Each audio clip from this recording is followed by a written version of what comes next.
In this video, I'll be showing you how to fix Bluetooth and Wi-Fi not working on Samsung phone. It's the best method, so if you find this video helpful, be sure to drop a like and subscribe. So the first thing you want to go ahead and do is it might be a firmware regression for the Google Play system update or conflicts with new randomized Mac softwares.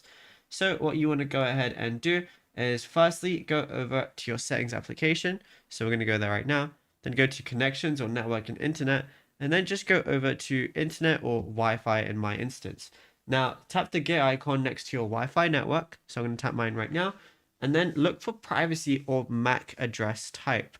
Now, you're going to see a lot of different things. If you don't see it, press view more.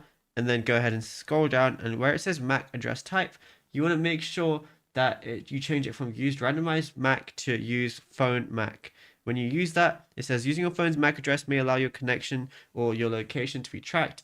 Then turn Wi-Fi off and then back on, and then it should now stay detected. Now, what you could also do is just reset your Wi-Fi settings. So I'm going to go back to randomize back for now, then go back, and then go over and go to system once you're in your settings. So go ahead and find system, but it might be towards the bottom. And then all you want to go ahead and do is just reset your mobile settings. Now, as for your Bluetooth not working, what we want to do is go over to our settings application, go to connections, and then go to Bluetooth. And if it's on currently, turn it off, wait about 30 seconds, or even turn on airplane mode, and then turn it on again once you've turned on airplane mode and then turned it off, and then turn Bluetooth back on.